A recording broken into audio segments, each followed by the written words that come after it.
वैष्णो देवी या श्री माता वैष्णो देवी मंदिर हिंदू मान्यता अनुसार मां आदिशक्ति दुर्गा स्वरूप मां वैष्णो देवी, जिन्हें त्रिकुटा और वैष्णवी नाम से भी जाना जाता है, देवी को समर्पित मुख्य पवित्रतम हिंदू मंदिरों में से एक है, जो भारत के जम्मू और कश्मीर के जम्मू संभाग में त्रिकुट पर्वत पर स्थित है।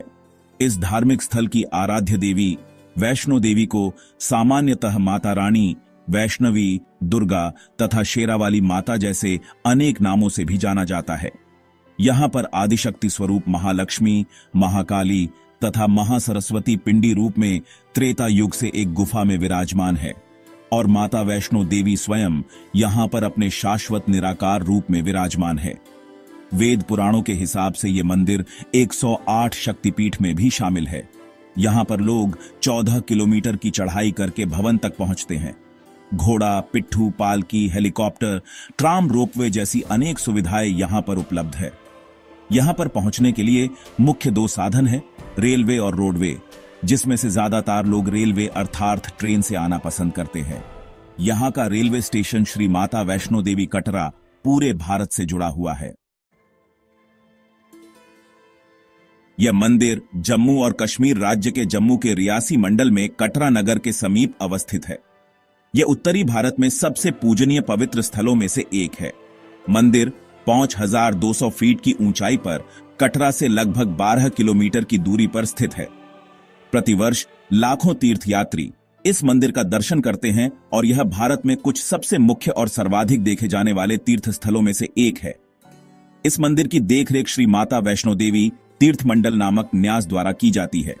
माता वैष्णो देवी के प्रहरी भगवान शंकर के अवतार हनुमान जी हैं और हनुमान जी के साथ भगवान शिव के ही अवतार भैरव बाबा भी हैं।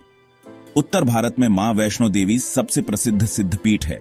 उसके उपरांत सहारनपुर की शिवालिक पहाड़ियों में स्थित शाकंभरी देवी सबसे सर्व प्रमुख प्राचीन सिद्धपीठ है।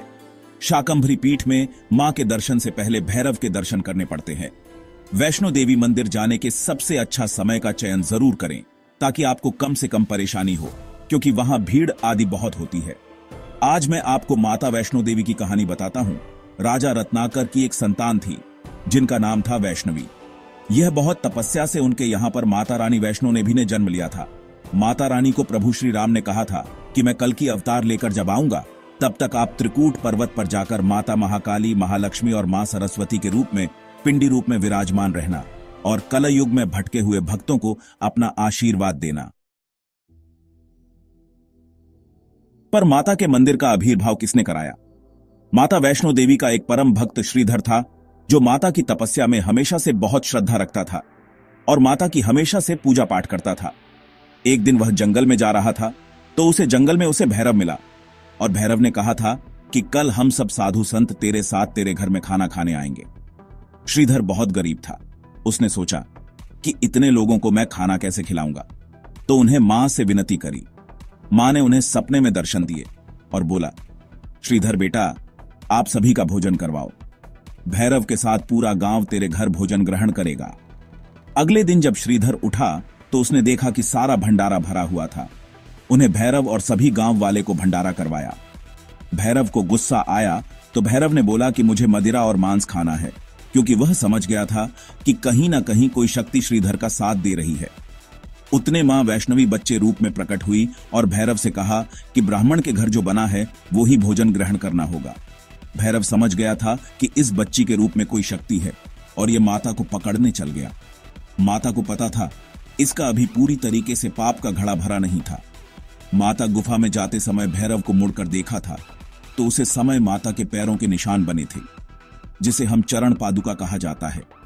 तो माता ने एक गुफा में जाकर 9 महीने तक तपस्या करी। माता के साथ पवनसुत हनुमान थे जो माता की वहां पर रक्षा कर रहे थे। माता ने गुफा में 9 महीने तक अपनी तपस्या करी। उसे आज अर्धकुमारी कहा जाता है। माता ने गुफा से निकलने के बाद एक बाण चलाया था जहां से एक नदी निकली। इसी से पवनसुत हनुमान जी ने पानी पिया था और प्यास बुझाई थी और माता वैष्णो देवी ने अपने केस धोए थे। इसीलिए इसे बाढ़ गंगा भी कहा जाता है और बाल गंगा भी कहा जाता है। इसी के साथ माता ने भैरव का वध किया था, जिसके इसके बाद भैरव का सर और धड़ अलग हो गया था। मान्यतानुसार भैरवनाथ का वध करने पर उसका शीश भवन से 3 किमी दूर जिस स्थान पर गिरा, आज उस स्थान भैरव मंदिर के नाम से जाना जाता है। कहा जाता है कि अपने वध के बाद भैरवनाथ को अपनी भूल का पश्चाताप हुआ और उसने देवी से क्षमा मांगी। मान्यतानुसार वैष्णो देवी ने भैरवनाथ को वरदान देते हुए कहा कि मेरे दर्शन तब तक पूरे नहीं माने जाएंगे जब तक कोई भक्त मेरे बाद तुम्हारे दर्शन नहीं करेगा। भैरव बाबा का यह मंदिर वैष्णो देवी मंदिर से 3 किलोमीटर की दूरी पर स्थित है। दिव्यता को अपनाना तीर्थयात्रियों के लिए सुविधाएं। श्री माता वैष्णो देवी श्राइन बोर्ड ने हर साल मंदिर में आने वाले लाखों तीर्थयात्रियों के आराम और सुविधा के लिए आधुनिक सुविधाएं प्रदान करने के लिए सराहनीय प्रयास किए हैं। रहने से लेकर स्वास्थ्य सेवा तक तीर्थ यात्रा के हर पहलू की सावधानी पूर्वक योजना बनाई गई है और उसे क्रियान्वित किया गया है। बजट के अनुकूल छात्रावासों से लेकर सुसज्जित गेस्ट हाउस तक रहने के विकल्प चढ़ाई के रास्ते में और कटरा में विभिन्न स्थानों पर उपलब्ध हैं।